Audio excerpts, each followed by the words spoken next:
Welcome back to Shri coaching.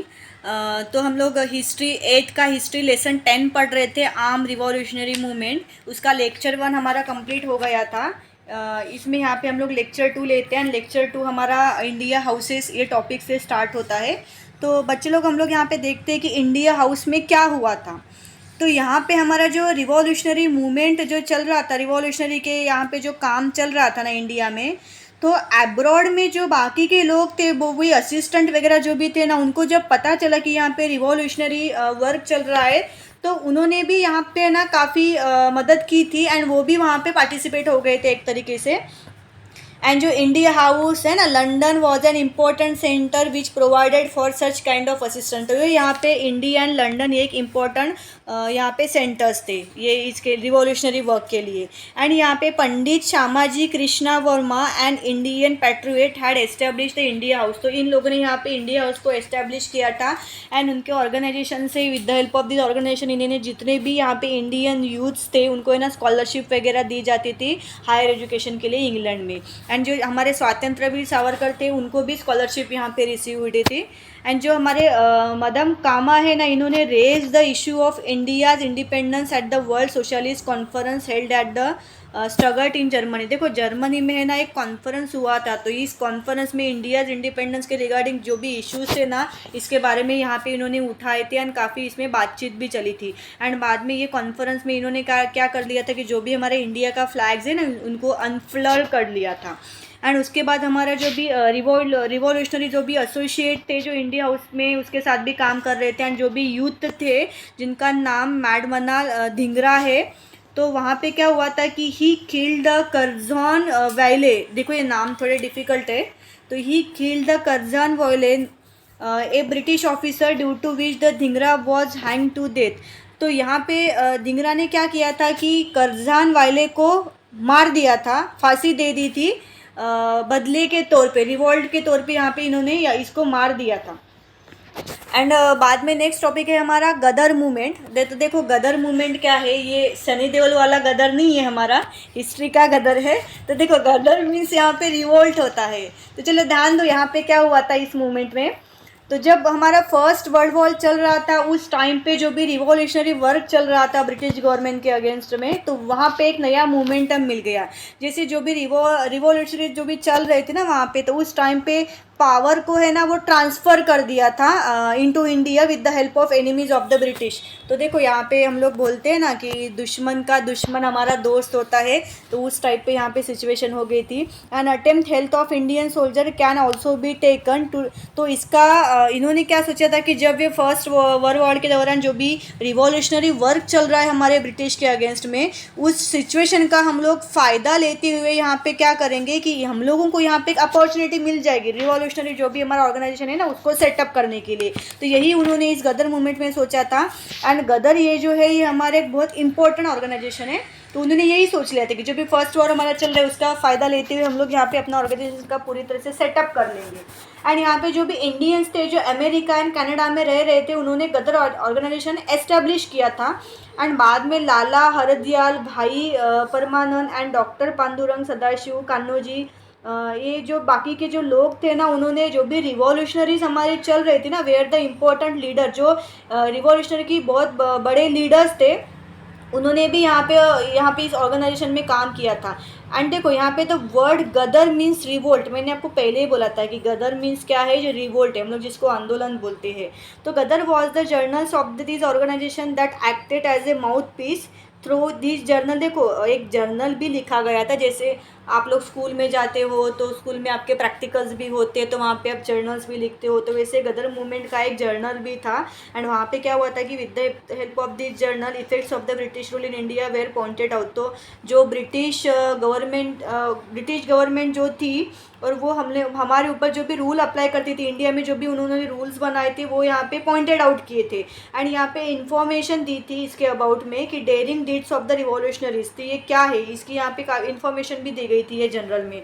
And इस वजह से यहाँ पे हमारे देश के लिए जो भी हमारा लव है, जो भी प्यार है, एंड जो भी आर्म रिबेलिएशन है, इनके थ्रू यहाँ पे एक मैसेज दिया था through the journal Ghadar and to this Indian. जैसे अभी आज हम लोग हिस्ट्री पढ़ रहे हैं, तो हम लोग यहाँ पे हिस्ट्री कैसे पढ़ रहे हैं, हम लोग with the help of text book से हम लोग हिस्ट्री पढ़ रहे हैं, तो यहाँ से हम लोग को ये सारी चीज़ें पता चल रही है। तो वैसे भी वहाँ पे एक जर्नल थी जिसके हेल्प से गदर मूवमेंट क्या है ये हम लोगों को उन लोगों को पता चल गया था। एंड गदर ऑर्गेनाइजेशन के यहाँ पे जो भी लीडर्स थे उन्होंने अभी डिसाइड कर लिया था कि अभी इस वॉर का है ना हम लोगों को थोड़ा फ़ायदा लेना है।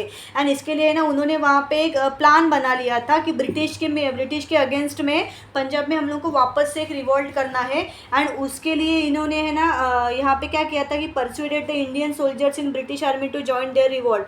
तो यहाँ पे ब्रिटिश गवर्नमेंट के अंडर में ही वो लोग काम करते थे, तो उन्होंने यहाँ पे सोच लिया था कि यहाँ पे रिवॉल्ट करने के लिए इनकी आर्मी जो है वो ज्वाइन करनी है।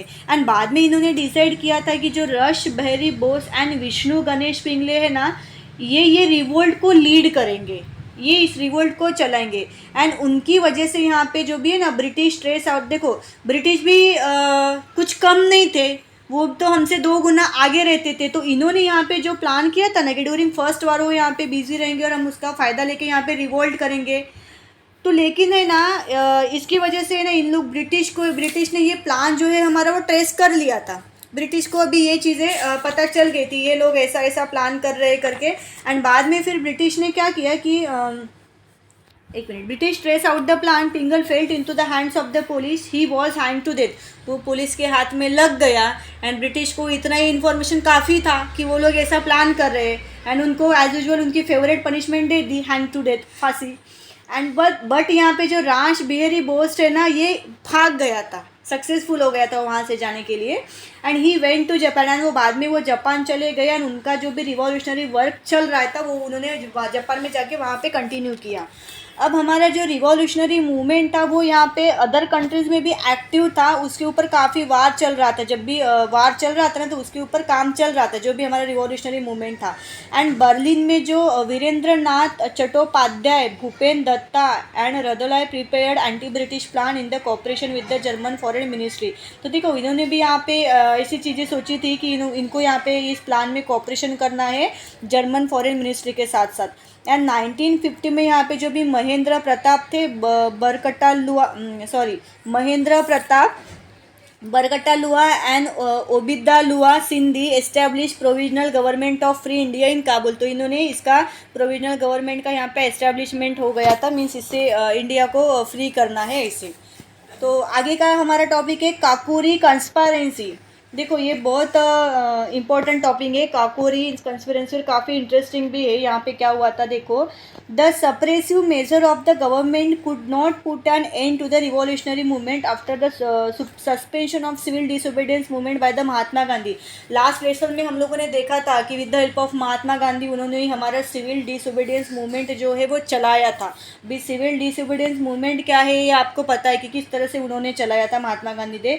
एंड वहाँ पे बहुत सारे यंगस्टर्स भी थे जो डाइवर्ट हुए थे ये रिवॉल्यूशनरी जो भी हमारा चल रहा था उसके साथ साथ। एंड देखो लेकिन महात्मा गांधी जी का ये जो फॉर्मूला है ना नॉन वायलेंस का, तो कुछ यंगस्टर्स लीडर्स ऐसे हैं कि जिनको वो चीज़ पसंद नहीं था। महात्मा गांधी जी का फॉर्मूला क्या था कि आंदोलन तो करना है, रिवोल्ट तो करना है, लेकिन कैसे, विथ नॉन वायलेंस के साथ। अगर एक मारा तो दूसरा गाल भी आगे करना, ये गांधी जी का फॉर्मूला था।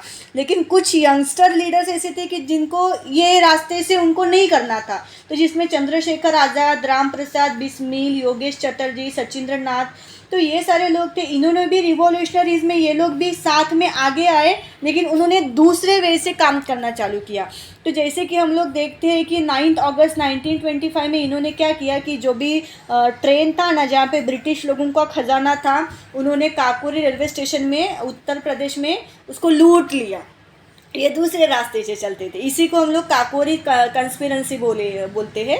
तो ये जो प्लेस थी ना ये कोलकाता में थी, वो प्लेस का नाम था काकोरी, इसलिए इसको काकोरी कंस्पिरेंसी नाम दिया है। एंड उसके बाद है ना इमीडिएट एक्शन लिया गवर्नमेंट ने, एंड ये रिवॉल्यूशनरीज को क्या कर दिया, फिर अरेस्ट कर दिया जैसे पता चला, एंड उनको जेल में डाल दिया। एंड जेल में डालने के बाद यहाँ पे जो असफ खल्ला खान, राम प्रसाद बिस्मिल, रोशन सिंह, राजेंद्र लाहौरी, इनको फांसी दे दी। But Chandrashekhar Azad manage to expect, लेकिन ये यहाँ से भाग गए। अभी देखा कि हम लोगों ने इतने सारे टॉपिक, जैसे इसमें से कुछ लोग पकड़े गए, किसी को खुद को शूट कर लिया, एंड कुछ लोग हैं जो वहाँ से निकल गए। चलो, तो हमारा अगला टॉपिक है हिंदुस्तान सोशलिस्ट रिपब्लिकन एसोसिएशन। तो देखते हैं हम लोग यहाँ पे क्या हुआ था कि जितने भी यंग मेंस थे ना, by socialist ideas decided to set up a nation wide revolutionary organisation. तो इन्होंने जो भी हमारा रिवॉल्यूशनरी ऑर्गेनाइजेशन चल रहा था उसको काफ़ी अच्छे से सेटअप किया था। एंड जो भी यहाँ पे चंद्रशेखर आज़ाद, भगत सिंह, राजगुरु, सुखदेव, ये सारे के सारे जो लोग थे ना, तो जितने भी रिवॉल्यूशनरीज यहाँ पे लीडर्स थे, this revolutionaries were secular in their thoughts. And लगभग यहाँ पे 1928 में दिल्ली में है ना, एक दिल्ली के ग्राउंड में ना एक मीटिंग हुआ था, फिरोज शाह कोटला ग्राउंड का नाम, कोटला ग्राउंड, ये ग्राउंड का नाम है, दिल्ली में है। तो वहाँ पे 1928 में एक मीटिंग हो गया था। एंड वहाँ उस मीटिंग में जितने भी यंग मेंस थे ना, उन्होंने एक ऑर्गेनाइजेशन का एस्टेब्लिशमेंट किया था, जिसको हिंदुस्तान सोशलिस्ट रिपब्लिकन एसोसिएशन बोलते हैं, हिंदुस्तान सोशलिस्ट रिपब्लिकन एसोसिएशन बोलते हैं। तो ये दिल्ली ग्राउंड में हुआ था, आपको इतना ही याद रखना है। एंड आगे अगर हम लोग देखते तो देखो, ये इसके पीछे इनका ऑब्जेक्टिव क्या था, मेन मकसद क्या था कि it also wanted to overthrow the unjust socio economic system which exploited the farmers and workers. Bhagat Singh gave importance to the creation of society based on the social justice and equality. तो ये जो भगत सिंह, ये भी एक ग्रेट लीडर थे। तो इन्होंने क्या किया था कि इन्होंने किस चीज़ को यहाँ पे इंपॉर्टेंट दिया था कि जो भी क्रिएशन है ना सोसाइटी के ऊपर, सोसाइटी बेस्ड जो भी चीज़ें है, जो भी क्रिएशन है, सोशल जस्टिस एंड इक्वालिटी, इन्होंने इस चीज़ को यहाँ पे ज़्यादा इंपॉर्टेंस दिया था।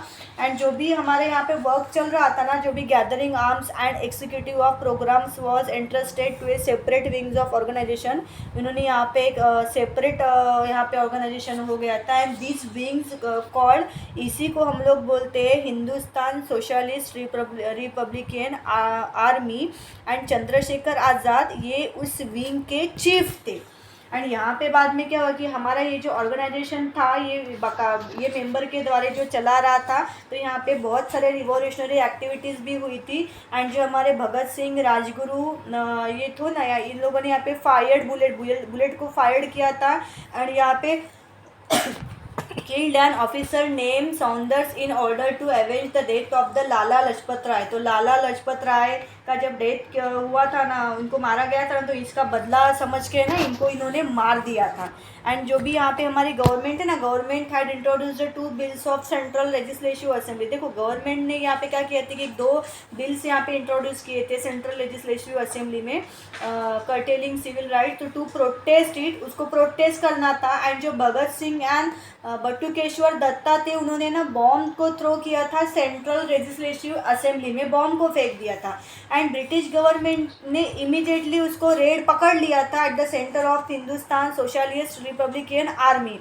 एंड यहाँ पे क्या होता है कि दो it the police also obtain clues related to the killing of Saunders. तो ये जो सौंदर का जो यहाँ पे डेथ हुआ था, तो पुलिस को भी इसके अगेंस्ट में यहाँ पे क्लू मिल गया था। एंड गवर्नमेंट ने यहाँ पे जितने भी रिवॉल्यूशनरीज थे उनको अरेस्ट करना चालू कर दिया था। तो इन्होंने यहाँ पे 23 मार्च लगभग 1933 में जो भी भगत सिंह, राजगुरु एंड सुखदेव थे ना, इनको यहाँ पे फांसी हो गई लाहौर जेल में। बट टिल चंद्रशेखर आज़ाद जो थे ना, ये यहाँ पे किसी पुलिस के हाथ में अब तक नहीं आए थे, वो वहाँ से दूर ही थे। एंड बाद में ना चंद्रशेखर भगत सिंह का ना एनकाउंटर हो गया पुलिस के थ्रू। इलाहाबाद में ना एक अल्फ्रेड पार्क नाम करके एक जगह है, तो वहाँ पे पुलिस के हाथ से चंद्रशेखर भगत सिंह का एनकाउंटर हो गया था। एंड बच्चे लोग, आगे एक छोटा सा टॉपिक बचा हुआ है, वो हम लोग लेक्चर 3 में कवर करते हैं। लेक्चर 2 यहाँ पे काफ़ी बड़ा हो रहा है, तो लेक्चर 3 देखने के लिए आप मेरे साथ बने रहे एंड चैनल को सब्सक्राइब करना। Thank you for